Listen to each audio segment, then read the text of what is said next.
Good morning. Welcome to our annual webinar. I can see lots of people joining, so I will just pause a little moment while people are sort of joining and getting settled. So this is now our 7th year that we've run this webinar looking at the year ahead in politics. And I'm delighted to be joined this morning by our expert panel, all of which you've joined us before on this webinar. So perhaps we can refer back to where we were last year at some point politically and when we have this discussion too. So thank you all so much for joining us. We'd like the session today to be interactive as ever. So you will see at the bottom of your screens, there is a button for Q&A. So as we're talking, please feel free to sort of add in questions there and I'll try and weave some of those in. But also at the end, we'll leave some time to refer to these questions and we'll get through as many of them as we can. So I'll start by doing a quick round of introductions and I'll get the panel to introduce themselves. So I'm Janie Emmerson. I'm the managing partner for the UK and Europe and global lead of public affairs at Hanson Search. For those of you that don't know us, Hanson Search is a specialist headhunting business and we focus on communications, public affairs and marketing services and have been finding talent in the market for over 20 years now. So Anita, can I come to you for a quick intro? Absolutely. I'm Anita. I'm a senior partner at Portland, kind of leading public affairs and public relations, corporate affairs, geopolitics, consultancy. And yes, I lead the public affairs and policy practice. And I'm a former government special advisor working for the Conservative Party between 2019 and 2016 and 2019. Fantastic. Thanks, Anita. Luke. Thanks, Janie, and lovely to be with you. I'm Luke. I'm a partner at Pagefield. I lead on our government affairs work, but my background is in Labour Party politics. So I first started working for the Labour Party back in 2011, and have helped run various campaigns, general elections, leadership contests during that time, and worked as an advisor in Parliament to a few senior politicians who are making some interesting decisions now. So looking forward to our conversation. Exactly. We can talk about those. Brilliant. And Jim. Good morning, everybody. I'm Corporate Affairs Director at the British Retail Consortium. I'm in week 2 in that role. I joined just after Christmas, having been Corporate Affairs Director at the Food and Drink Federation for the last 3 years. Amazing. Thank you, Jim. Great stuff. So thank you all for joining us this morning and to our audience as well. So as I said, we're a year on from when we last spoke, and I think it's fair to say that 2025 proved to be politically quite turbulent, maybe more than some had expected or hoped. And there was significant attention and concern around the late budget, sort of not helped by the OBR publishing decisions before it began. And whilst the sort of immediate impact was measured, it's clear that there's still a lot on the government agenda to tackle this year. There was also the news this morning that there's been a U-turn on the mandatory digital ID plans, despite that being a really key policy for Starmer. So I guess I thought I'd start today with a very open question. And Luke, I'll probably come to you first on this one. How would you summarise Labour's first 18 months in office? I knew you were going to come to me first, Jenny. And I did go back and look at last year's webinars just to see how optimistic and full of hope I was. Let's start with the positives. It's been a difficult 18 months, but the government have achieved lots of things. They have scrapped the 2-child benefit cap, which will lift 500,000 children out of poverty. They've kicked off the rollout of free breakfast clubs in schools. They've introduced renters reform. They are forcing through planning reforms to get more homes built. They have strengthened employment rights. They've introduced supports to cut about 150 quid from annual energy bills. We've had successive interest rate cuts from the Bank of England, and the UK has been a prominent actor on the world stage on lots of some of the biggest issues that I'm sure we'll come on to talk about. All that being said, from a communications perspective, it has been somewhere between a disappointment and a disaster.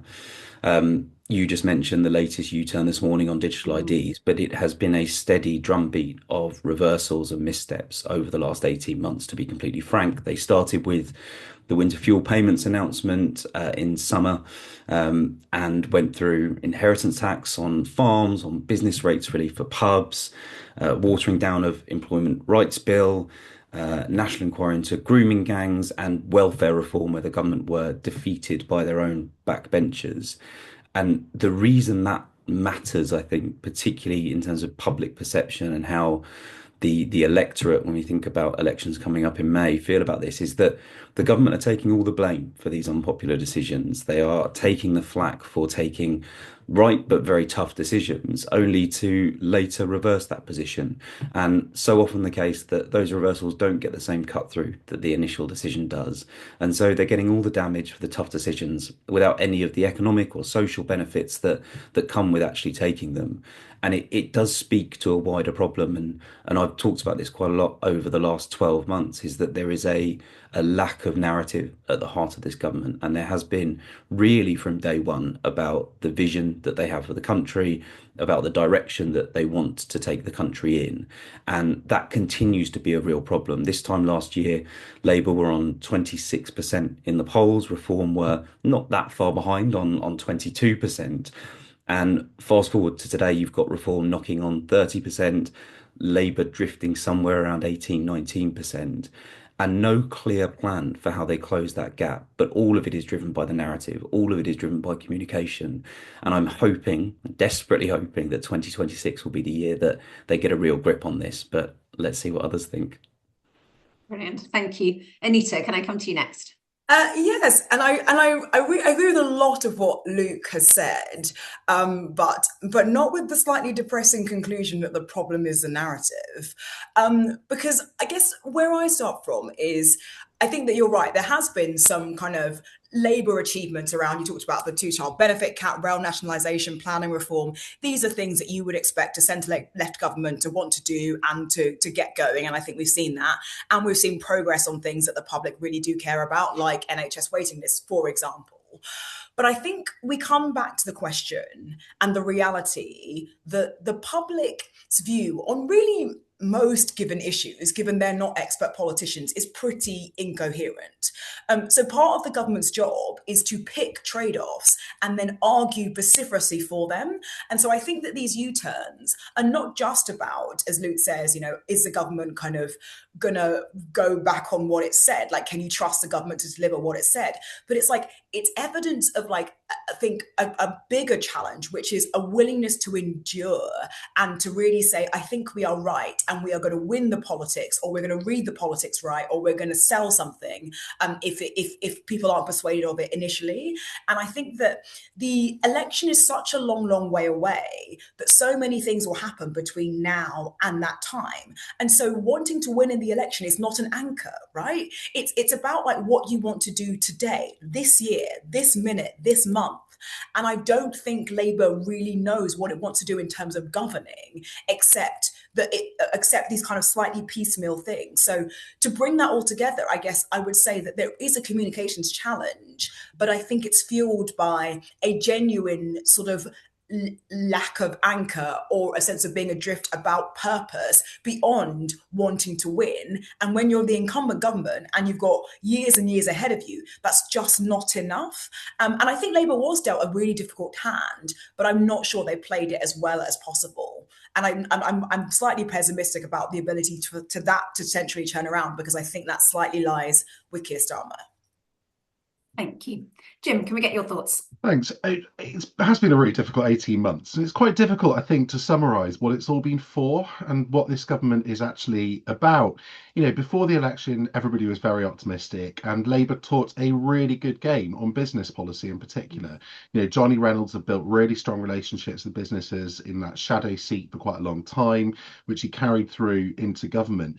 And then pretty much the very first thing they did in the budget that had a mysterious delay before it, again this year, was increase taxes and increase national insurance. And every single business I've spoken to has been both concerned about that and also alarmed about the prospects for their businesses' success and their competitiveness and their ability to hire in a really challenging time.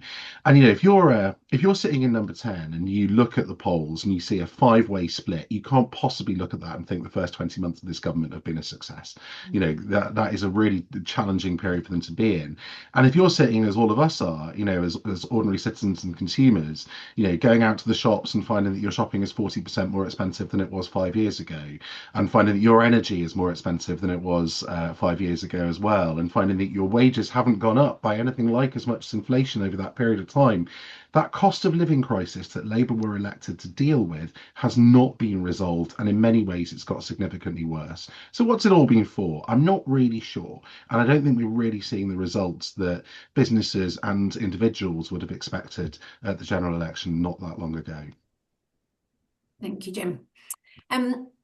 So let's move on to talk a bit more specifically about sort of economic outlook and fiscal policy. And I'll start with you this time, Anita. So I guess with growth constrained and limited headroom in public finances, what do you see as the government's real fiscal choices over the next parliament? And how should organisations prepare for the trade-offs between tax, spending and borrowing? Yeah, I think this is a really central problem. And I think, Jim, you sort of got us onto it, right? Which is that the government has said and continues to say that growth is its number one priority. Although a cabinet minister kind of privately has remarked, it's number one priority, but other things are, taking a lot of the political oxygen. And I think that's where we are in reality. And I actually am mildly more optimistic than some of the current data seems to suggest about the ability for the economy to grow this year, just because I think that the confusion, to put it generously, about the budget did probably have a dampening effect on kind of business confidence and investment and consumer confidence as well. So there might be a blip that sort of works its way out. But I think your central problem of growth will still be constrained, and the government's real fiscal choice is the one that it continues to make, which is to muddle through. And so I think the budget, everyone was asking, what's the budget going to do? I think I had one question, which is, does this government have any new ideas for growth or for raising living standards? And I think we saw in the budget conclusively the answer was no. I think it's everything we've done is great and is definitely growth. And then we're going to do things like freeze rail fares, which is just not a thing that's kind of significantly going to move the dial around living standards. And so I think that they're going to increase as many taxes as they can get away with. And I don't think that's going to involve manifesto preachers, and cut spending where they can. I think they'll have another go, for instance, at welfare reform, and they will be keeping everything crossed that growth comes. So I think that businesses should be prepared for nothing much to change, and for there to be business taxes where possible, because they're more politically salient than taxes that the public can really feel, and not to expect the government to have new and radical ideas for developing real significant changes in growth. There's an industrial strategy. I think it sort of says we like lots of sectors and we want them to do well. I think things like planning reform will take a while to work their way through.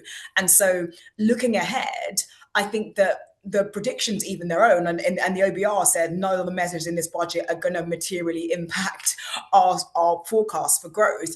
I think that's sort of where we are. And I think business should be prepared for a relative amount of stasis around that. But that doesn't mean businesses, and the ones that I work with certainly, are not pushing very specific measures and arguing very strongly for them, because we've talked about the downside of the government not having a ballast. The upside is if you can argue for something really, really vociferously, you might get a hearing. And I think the evidence shows that even if there's something you don't like, you can also argue and there might be a U-turn.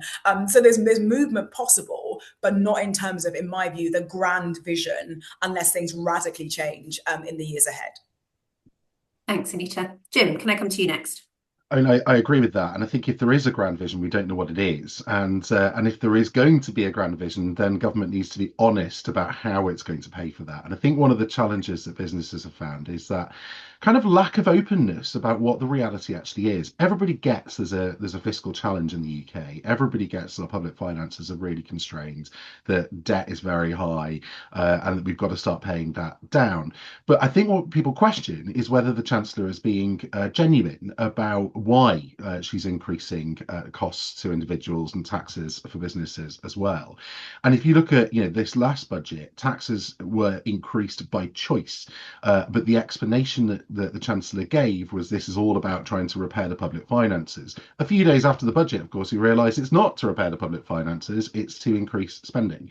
And that is a choice that she made, but please be honest about it if you're going to make those difficult decisions. The other point I think is about predictability and stability.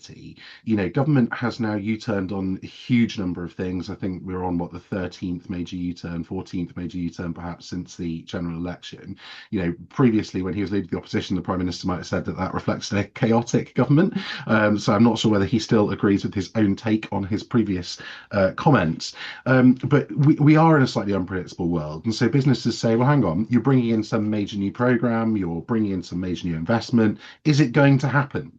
And that's a really tricky position for us to be in, because you look at our competitor economies in Europe or elsewhere, and they have more predictable and more stable fiscal regimes and government activity. And that enables and creates an investment environment where businesses can be confident that they'll get return on that investment that they make. Now, that's really lacking in the UK. And that's one of the reasons why investment is so weak in our economy at the moment. So let's be honest, let's start thinking about longer term plans, and let's be more predictable and stable in the delivery of fiscal policy in particular. Great. Thank you, Jim. Luke. Yeah, I absolutely agree with everything that Jim and Anita have said. I think the best way for us to predict what's coming down the line is to look at what happened with the fiscal event at the tail end of last year.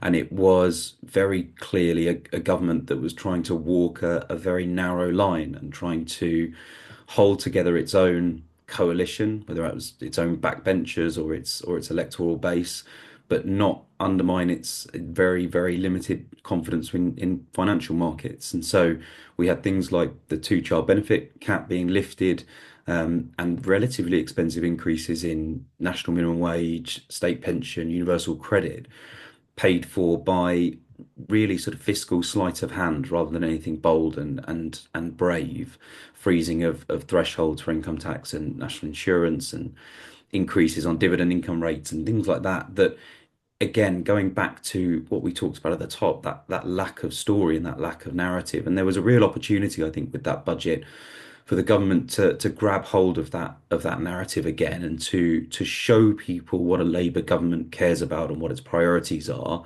through its fiscal decision making. And if that is increasing income tax to pay for better public services, for hospitals, for schools, that's a story that resonates with the electorate, and actually has lots of polling that suggests that people would be willing to pay a little bit more if it meant that public services were significantly improved. Instead, what we saw was, again, unfortunately, a bit of a shambolic handling of the pre-budget period. Leaks and briefings are perennial and always part of that process, but this felt particularly chaotic and particularly poorly handled.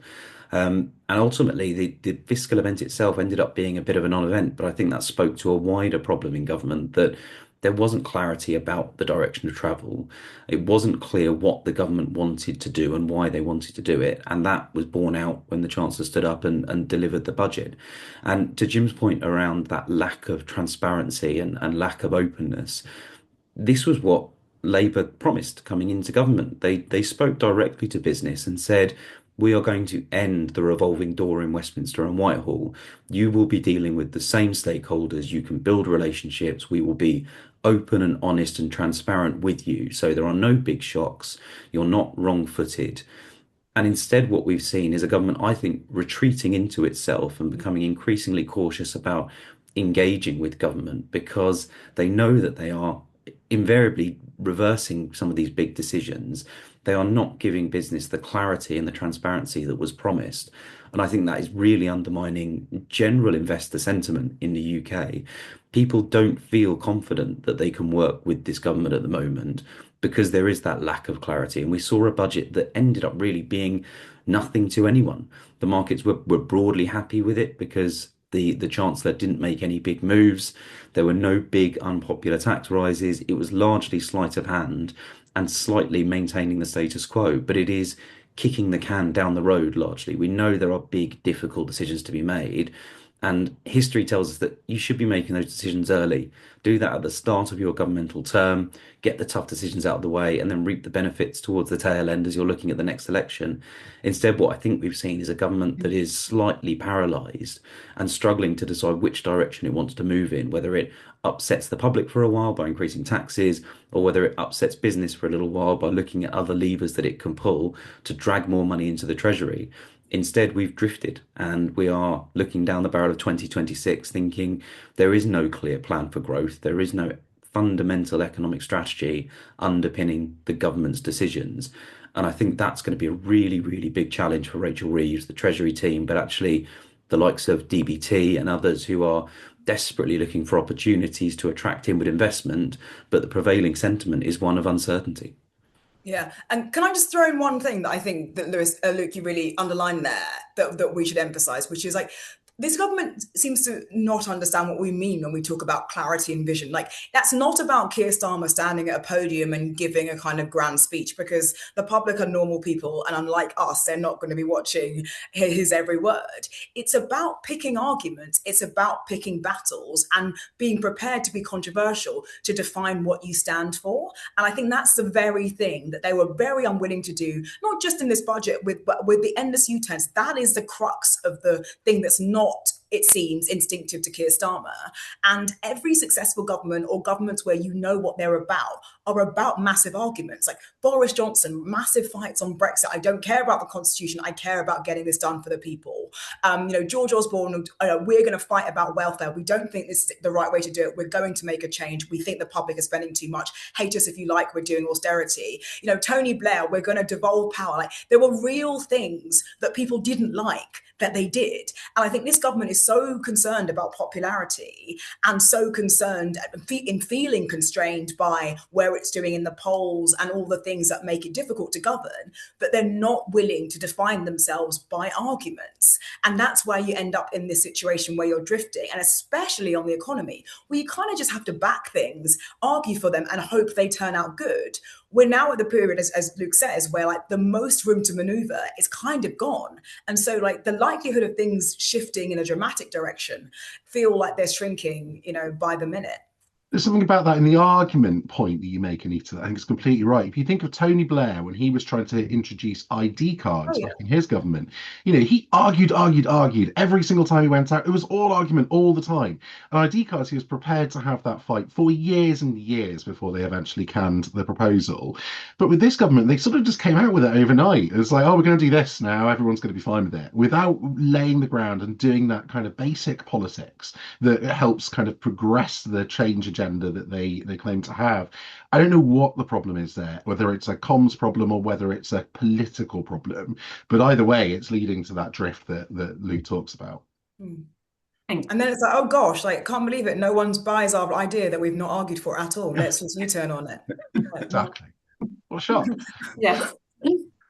So let's move on to talk about sort of the employment rights, and I think this has been touched on already, and I'll start with you on this one, Jim. But the Employment Rights Act that represents a significant intervention in the labour market, what do you think are the key implications for employers and workers with that, and how do you expect its implementation to shape workplace practices and also this sort of public debate that we're talking about?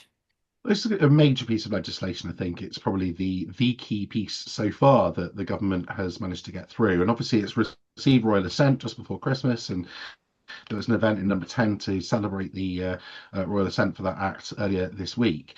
But a lot of the provisions in there are not coming in for some time. There will be more than a dozen consultations over the next year or two to implement some of the major pieces. So as employers, we look at it and say, okay, there's a new piece of employment legislation that radically changes our settlement on employment law, but we don't really know what that means yet. And we're not really sure what the implications for us will be in 26, 27, and so on. So there's a lot of discussions still to be had between businesses, unions, and government about the secondary legislation, about the design of the reforms in particular. Now, for every business I've spoken to, they're concerned about cost. Cost is a real problem, but they're more concerned, I think, with this piece of legislation about flexibility and about enabling those routes into the labour market for young people, particularly. It can also be for people who want part-time work or who are returning into the labour market after a period out for whatever reason.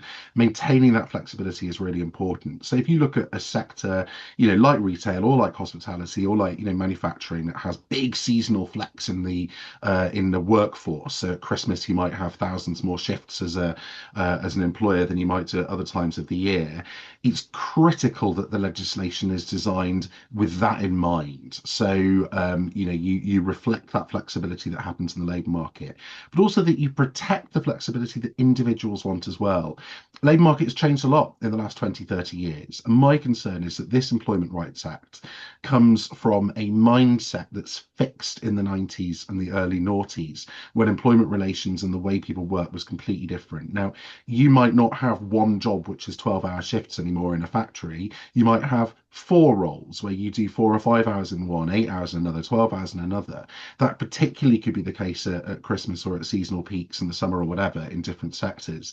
So let's protect that and maintain that. And that means getting the guaranteed hours design right, getting the right design for guaranteed hours contracts, and making sure that we avoid those excessive costs that will put off employers from hiring young people who need that foothold in the labour market in particular.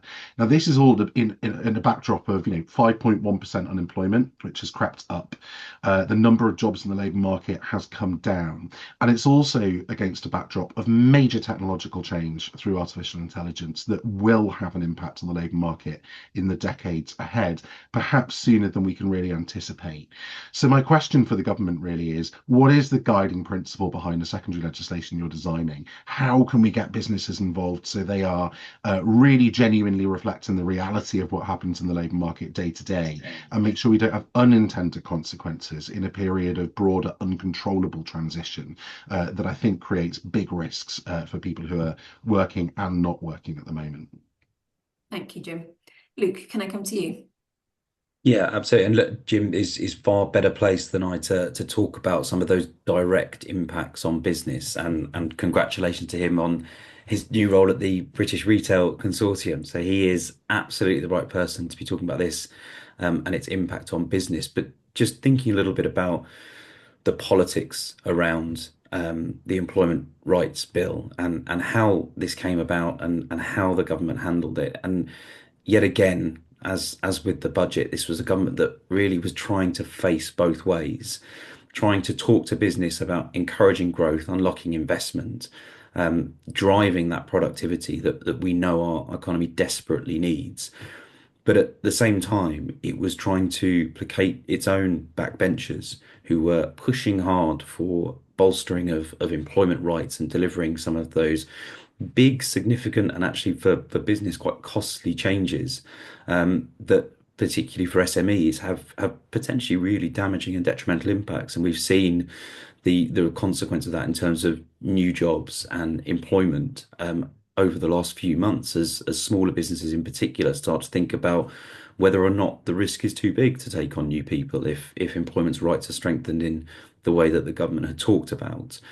Now, if growth is the priority for this government, and they will say that it still is, I suspect, although we are transitioning from a growth world into a cost of living world, I suspect, with the government narrative, then your workers' rights bill needs to reflect that. If you are looking to appease your base and to garner plaudits from your backbenchers, then your workers' rights bill needs to reflect that.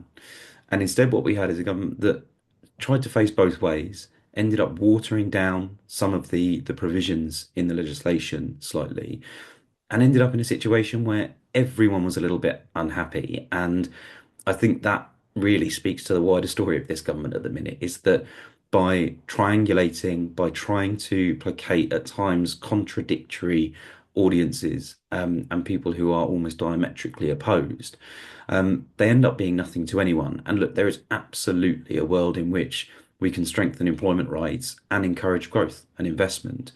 But I think the government has struggled to walk that line. And again, going back to what we talked about in terms of the engagement with business, I think with the best will in the world, this government started off, and in opposition as well, courting and engaging big business. They wanted to understand what government policy should look like to drive growth and investment.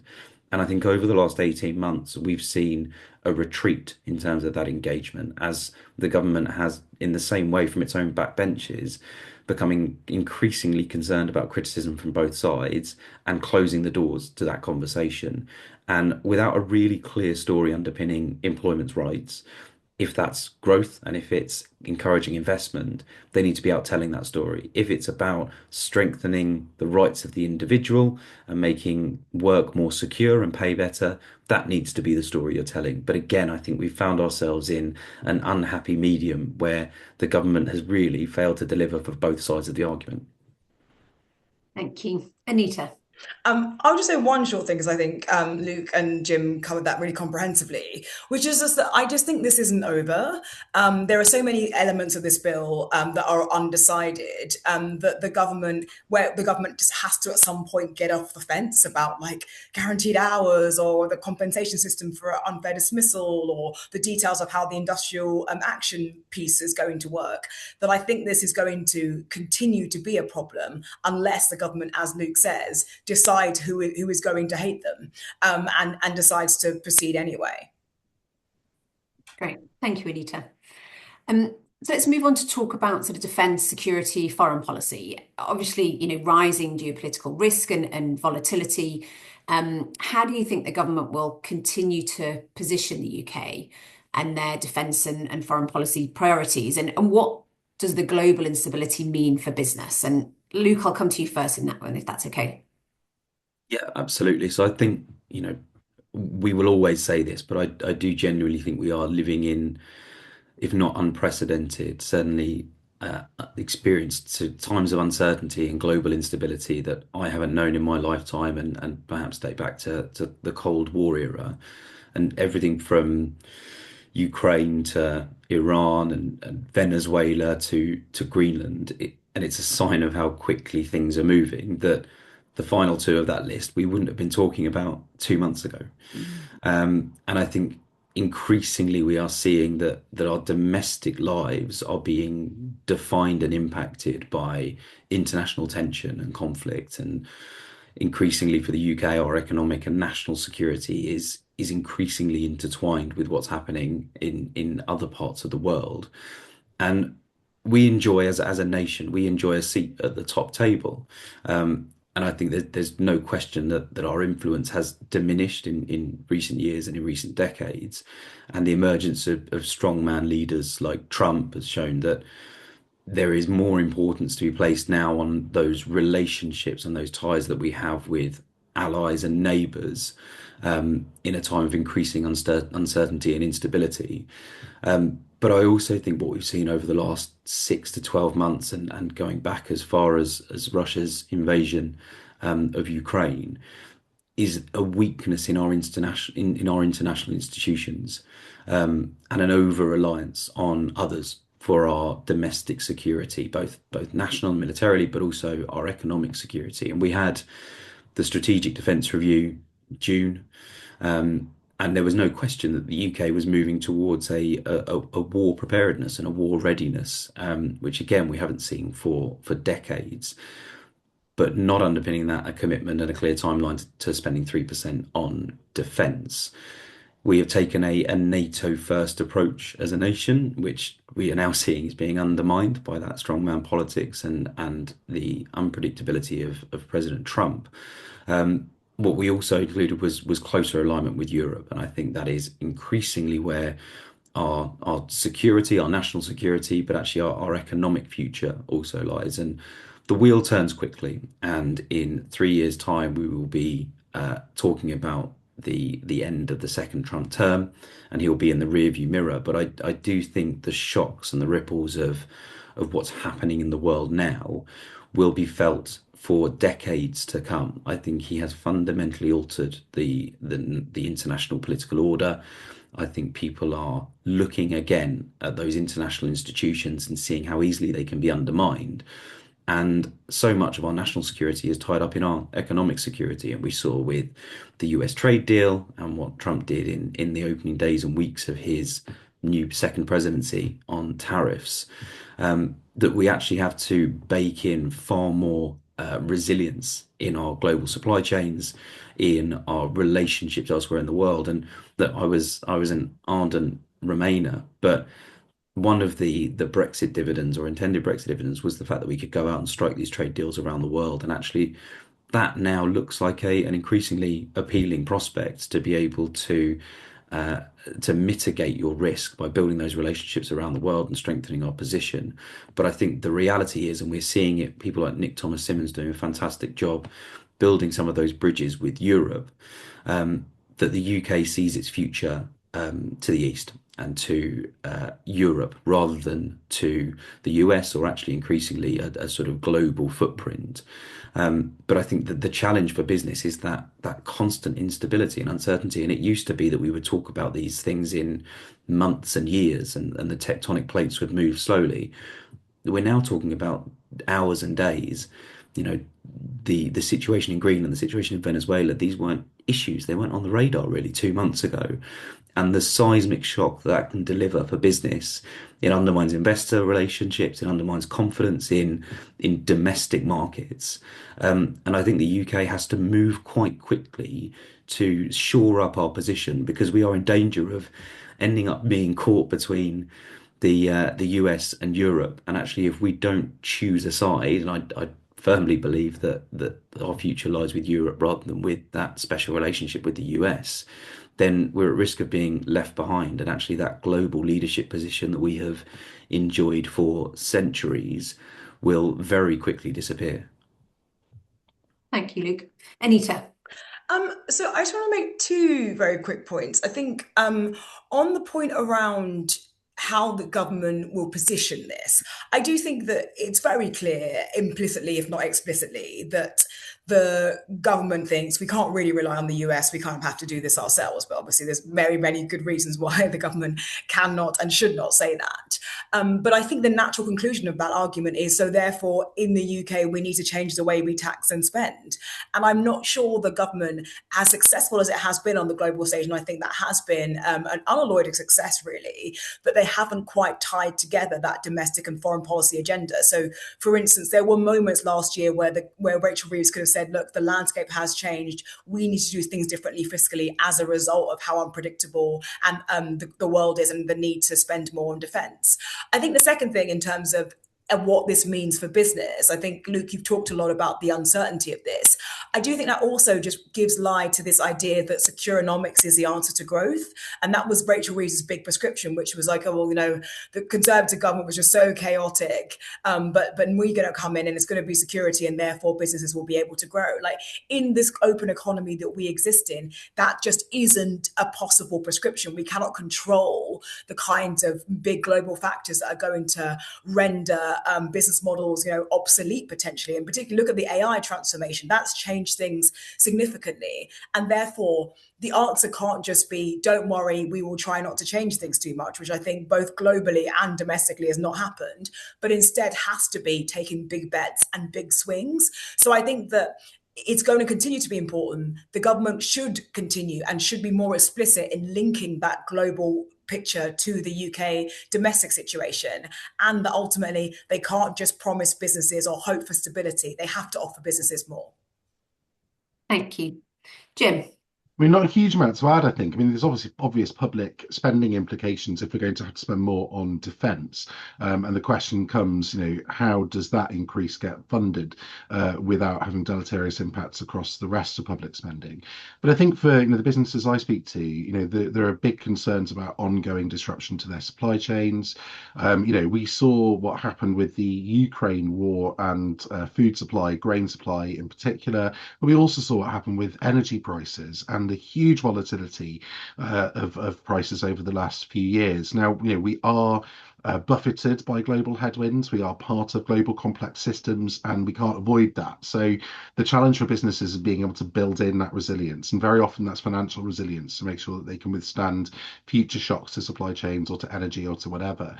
And what all that does is it creates pricing pressures and challenges for prices for, you know, people in shops, what they see on the see at the tills, but in every service and every product that we're offering across the economy, there could well be pricing challenges. One, you know, that came up in the new year is about chips, and you know, if chips are suddenly becoming significantly more expensive, what does that do for the price of electronics and electrical goods? So, you know, we're thinking about global instability just from a how do you feel as a citizen. I think it means that you know, you're less confident that you can make the purchase you want to make or make the investment that you want to make as a citizen. But the same goes for businesses as well, who need to invest in that resilience considerably more over the coming years in a really difficult time. Great, thank you, Jim. So one more question from me, and then I will move to Q&A. So I can see a couple of questions have come through already, but if any of the audience have any others, please pop them in there now. So final one from me around sort of local elections, devolved nations, and also local government reorganisation. So, there's the upcoming May elections, dubbed as Mega May, that, have the expectation to see a significant swing towards reform and the Lib Dems potentially. And there's an ongoing debate about restructuring local government to improve efficiency and accountability. So what do you see as the main opportunities and challenges in these elections and reforms, and how may they affect local service delivery and engagement with communities? And Anita, I'll start with you on this one. Great, thanks. Yeah, I keep trying to resist Mega May, as I was saying to you, Jane, yesterday, but I think the ship has sailed, the boat has crashed. We're calling it Mega May. So in terms of what's coming, I think that I'm really, obviously, local elections 3 years out from an election, what do they tell you? A bit of a sense weather of like where the parties are right now. But I do think that the Holyrood and the Welsh elections are going to be really significant, in part because I think unless something radically changes, reform is likely to outnumber the Conservatives significantly in both Scotland and Wales. And so that really does present the Conservative Party as a sort of the junior party on the right, with no strategy for tackling reform, as we have seen. And that will continue to be a massive problem for the Conservatives this year.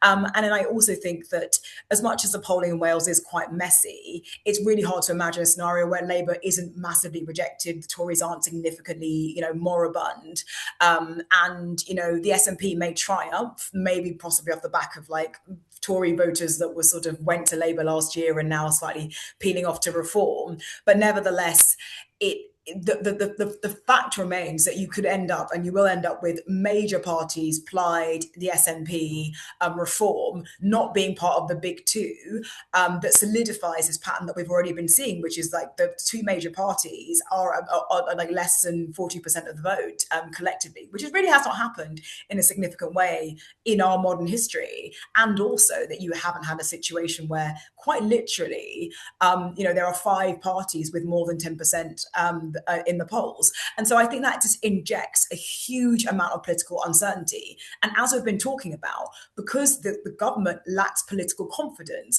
I think they are even more susceptible to being buffeted around and being told, well, actually, you can't really annoy the Greens because now they're on 10%, and all like, what are the Lib Dems saying about this issue? And reform are coming up strong, and the public quite like the Conservative view on this, and the SNP and Plaid Cymru are kind of pushing us on these issues. And when you show yourself willing to be bossed around, then you will be bossed around. And so I do think that there is I can't see anything getting easier off the back of these elections for Labour, because it will solidify this lack of self-confidence. And they'll be like, well, see, there's a reason why we're insecure. And it's like, great, but what are you going to do about it? And then on the question of local government, I just want to say very briefly that it feels a little bit like fiddling while Rome burns, because I do actually believe that reform is really important and you can get efficiencies through consolidation. There's lots of good reasons to do it. But the central problem of local government is not enough money, and no reorganisation is going to generate more money. Thanks, Anita. Jim. Agree with that about local government, and I think we all want efficient and effective local authorities, but they have gradually been starved of cash in the last few years. And something we found in the food and drink industry is when we gave cash to local authorities through levies such as on packaging and recycling, there's no guarantee that they'll actually spend it on what they're supposed to spend it on, because their other pressures on social care, on fixing the potholes and all the rest of it are so enormous. So getting the right long-term funding settlement for local authorities, I think, is in everybody's interest, so we can start tackling those problems at that level. On the elections in May, I think the really interesting place to watch is Wales. Wales has a new system, but it also now has a lot more members of the Senate. So I think they've got 96 or 98 members of the Senate. And at the moment, the polls show that Plaid are leading the race quite significantly. So that's a big change in Wales. It has been run by Labour in one form or another since devolution. But it also, I think, presents a big challenge to Reform. Reform were leading that race until not that long ago. Since September, essentially they've lost 6 points in the polls and Plaid have gained 6 points. And we saw in the whichever by-election it was towards the end of last year that there's tactical voting that's going on, which could threaten Reform there. So I think what happens in Cardiff could well shape the weather for that party over the remainder of this year. And of course, then there's the potential consequences for Keir Starmer, and if there's a leadership challenge and all the rest of it. I mean, I won't get into that. Who knows what will happen there? But it does look like there'll be more volatility in Westminster as a result of May's elections. My plea is we need predictability and we need stability and we need to get on with it and stop having drift. So whatever the consequences of the elections in May, let's get them over quite quickly. Thank you, Jim. Luke. Yeah, not a huge amount to add on the contributions from the other two, but I think so on local government reform, I was fortunate enough to work in local government for a time, and I am a passionate advocate of putting power and decision making and the budgets that come with that closer to people's lives. I think far too many decisions are centralised. We lean far too heavily on Whitehall to make decisions for communities that are hundreds of miles away. And so I am all for local government reform that does that and puts that decision making power closer to the people for whom those decisions will impact them and their lives and their communities. And there is no question that there are efficiencies that can be made in local government. And I think local government leaders will admit that. But Jim's point is absolutely right. We have had more than a decade of local government budgets being slashed to the bone, and actually across the piece, local government is crying out for more funding, certainly, but stability. And I was talking to a mayor of a London borough yesterday who had just finalised their settlement for 3 years, and they said it was an absolute game changer for them because it meant they could do some forward planning, and they weren't living hand to mouth with a 12-month budget. So there are positives that are happening there, but the fiscal pressures on local government are immense, and even delivering basic services, the statutory services that local government have to deliver, is now difficult. And there is no quick fix to that, short of pumping money into a system that, as I say, does need reform and should be reformed. I do think there is a potential risk longer term around some of the devolution agenda that Labour are pushing, and the creation particularly of metro mayors. We have seen with people like Andy Burnham and Sadiq Khan, it creates alternative power bases in the country, which can be great when you're in opposition. It gives you more outriders. It gives you a platform to challenge the incumbent government. It becomes a bit more challenging when you're in government, and those same metro mayors who have their own mandate and their own positions can be vocal critics of the decisions you're making as a government, and without naming names, perhaps even float potential leadership challenges. And so there is a slight risk here that what we are doing is creating a tiered political system where we are baking in conflict and division into those structures, and giving individuals with mandates a platform to constantly critique and challenge the government, which isn't always a bad thing, but I think particularly for Labour at the minute, it is deeply unhelpful. But look, more generally, talking about the elections on the 7th of May, I think this is make or break for the government, and that is because I'm a pessimist, and because the Labour Party has hurt me so many times. But I do genuinely think that in a situation in which, like Cymru do particularly well in Wales, my wife's family are from Wales, so I spend a lot of time there and actually talking to people, friends, family. It is increasingly clear that those historic relationships with the Labour Party are firmly broken, and that goes back to the Jeremy Corbyn era, but actually there has been very little done to repair those relationships. But there is absolutely a world in which the Labour Party is torn apart at these elections, on the left by a resurgent Green Party and a very sneaky Lib Dem Party who are fantastic at hyper-local campaigning. and on the right from reform. And there is absolutely a world in which the Labour Party finds itself with historically poor local election results. And lots of people will say it's a local election and you've got an incumbent government. This is always the case. But people sometimes forget that Tony Blair left shortly after the 2007 local election results, which were particularly damaging for the Labour Party. So these things can be a trigger, particularly when they're set against a backdrop of government failure and general sentiment that things aren't working. And we've seen, everyone will have picked up over the last 4 or 5 months. Those leadership challenge rumours continue to circulate around Westminster and Whitehall. And I do think they are looking for that spark. I do think that at some point it will reach a point at which the pressure becomes too great. There will be nervousness around missing the window of opportunity for some of those people who perhaps might want to throw their hat into the ring. And I do think that the elections in May potentially present that opportunity where if Labour perform particularly badly, Reform are picking up councils across the country.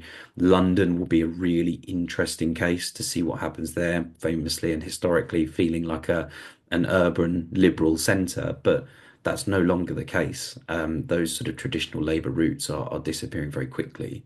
And so I do think that this May election could be make or break for this government. Thank you, Luke. So moving then to the questions from the audience, and we've had quite a few come through, so I'll get through as many as I can.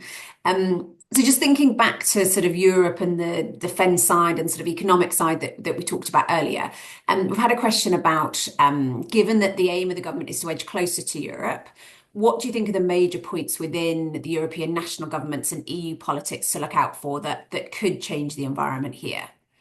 Does anyone want to take that one? I'll just say very quickly, I think we all should ask the question of like, how much does the EU genuinely want a closer relationship, and how much are the EU willing to bend over for that? And I think the answer has come back definitively, not very much. But I do think, progress around things like the youth mobility scheme and further removal of obstacles around sanitary and phytosanitary products, all of that stuff moves us in the right direction. But ultimately, if we look at what happened with defence, the UK has to be willing to spend an outsized amount of money and political effort in moving things forward, unless it does something incredibly radical, like the customs union, which I've seen mentioned in another statement. And I think we've talked about political courage and where that doesn't lie in this government. And so I think I'm slightly pessimistic that we're going to see a massive leap forward as a result. Thank you. I think the economy. Sorry, Lee. I think the economy is a critical question. Across all European nations as well. Germany is significantly slowing. There are tensions to Germany and France at the table in Brussels. French presidential election next year, so there's quite a lot of flex, I think, in the next couple of years. For me, the thing to watch out for the UK's relationship with Europe is the sanitary and phytosanitary agreements, so agreements on essentially food standards. What that does is it removes the UK's ability to set its own food rules across large swathe of those regulations and hands it back to Brussels. The argument goes that if successful, could make it easier for British businesses to trade with European nations and vice versa, and reduce prices over time. There's absolutely no indication it will reduce prices over time. There is a huge amount of disruption that comes with this change. We saw that last time we changed from following EU rules to setting our own just after Brexit. So that is going to be an interesting process that I think could have a lot of dynamism around it. Absolutely. I think just to an spot, I think the UK is increasingly negotiating from a position of weakness. I think historically we have been a gateway between Europe and the US, and we have held a unique position that has given us real strength in those conversations. But actually, increasingly, it feels like the UK is the one coming to the EU. And the challenge is that we are trying to pick and choose where we want regulatory alignment. We are trying to have our cake and eat it. And famously, the EU does not enjoy that. And I think there is a real challenge for the government, again, going back to narrative. If we think the future of our economic prosperity, of our national security lies with closer relationships with Europe, then go out and tell that story. and convince people that is the right direction of travel. I think the disappointing thing at the moment is that we are getting these ad hoc announcements around alignment or around agreements on particular areas of collaboration and cooperation, but they don't tell a story, and that way they don't resonate and they don't get any cut through. And I think that needs to change. If we are looking east for our future economic prosperity and national security, then the government needs to be on the front foot and start telling that story. Thanks, Luke. So moving on to a question around the Planning and Infrastructure Act that became law in December. Does the panel think that this act makes the changes necessary to accelerate the housing and infrastructure building that the UK needs, particularly around local community objections to development? Does anyone want to start with I that? won't give this 20 minutes because I could. This is my specialist subject. I mean, Okay. in a sentence, no. It's necessary but not sufficient to deliver anything close to the government's aims, mostly because I do think the challenge around delivering a planning infrastructure, not major infrastructure, but we're talking like housing, is really now viability. And it's a number of things that a housing provider has to be able to do in terms of like the windows must not open to this degree and you have to double place that stuff, and the overlapping requirements, whether you're building, for instance, in London as well as a national plan. I think that stuff makes it very difficult, and just like the genuine cost in like increased cost in building materials, the fact that there aren't enough construction workers, there are many other issues, but I do think that it's a step in the right direction. Great. Yeah, I agree with everything you've just said, Anita. I think this is an incredibly challenging area, and the government were right to identify it as being a barrier to growth, but also an area where we could unlock huge investment and particularly FDI, big national infrastructure projects that people love to invest in when they think a government is stable and underwriting it. The challenge is that anyone who has worked in and around this space will tell you that it is one of the most frustratingly slow and bureaucratic processes to build anything anywhere in this country. And I think we are now dealing with a legacy of particularly investment that is just so disillusioned with the prospect of trying to invest in the UK, and all the warm words in the world from the government around fast tracking planning, and giving investors that certainty. This all falls apart when you have local planning authorities that are understandably thinking about their own electoral interests. And it's not always that popular to build a major road or rail infrastructure or 15,000 homes on a field. And when you're thinking about this through a local lens rather than through a nationally strategic lens, it becomes really, really challenging. And I'm aware that I just bang the drum for putting decision making closer to people's lives.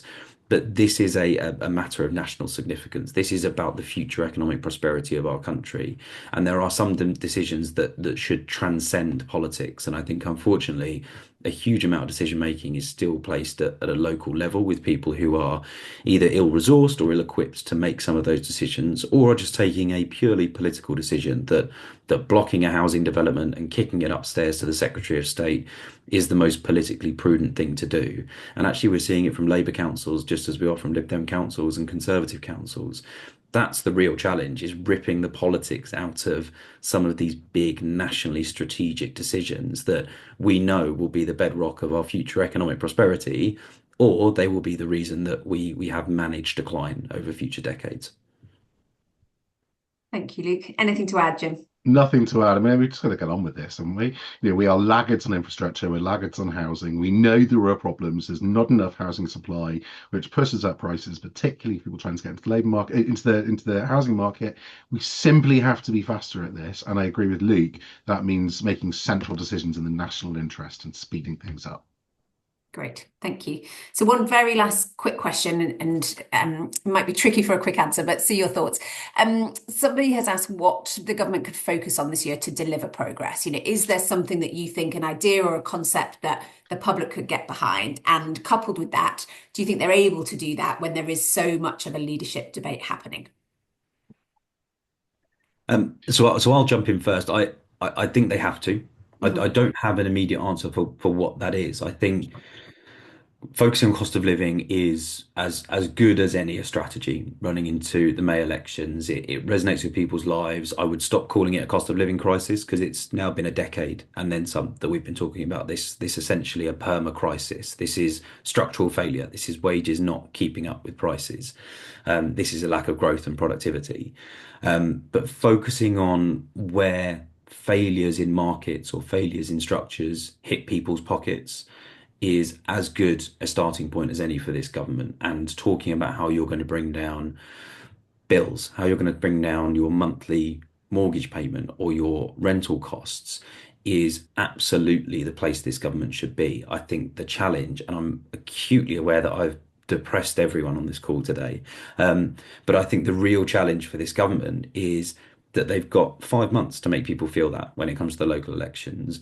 They've got 3 years in government. They can still do a huge amount and drive through that agenda, but it needs to start now. And if the focus is going to be tackling the cost of living crisis, then every policy that the government talks about on a domestic platform should be focused on how they're going to deliver that. So if you're talking about planning reform and if you're talking about lifting the ban on onshore wind farms and solar farms, then all of that needs to be focused around lowering your energy bills.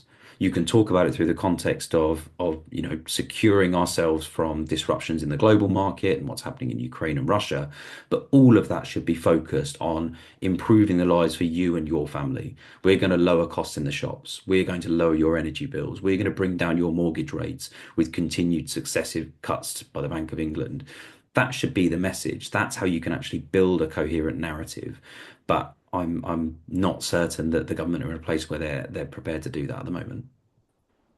Thank you. Anita, Jim, anything to add? Two quick things.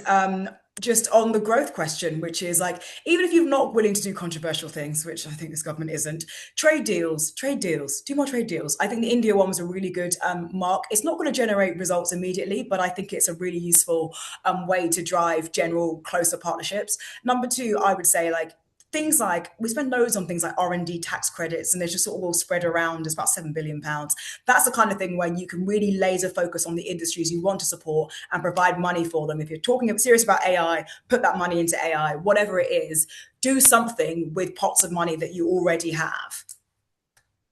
I think there are no silver bullets, and we're all looking for them. Every business I know is looking for them as well, but there are none.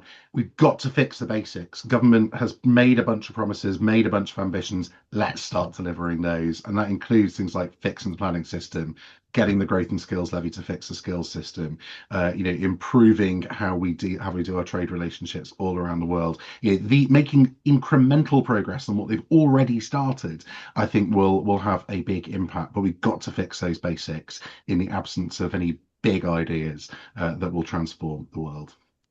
Great. Thank you. Well, we've reached the end of our time today, but thank you for another brilliant discussion. And there's loads more questions we didn't get to, but lots on there. There will be a recording of this that is sent to everyone who signed up and also on our website in a couple of days' time. But thank you all again for joining us. Thank you to our panel and thanks for everyone this morning. Thanks, everyone. Thanks, Janie. Thanks. Bye. Bye.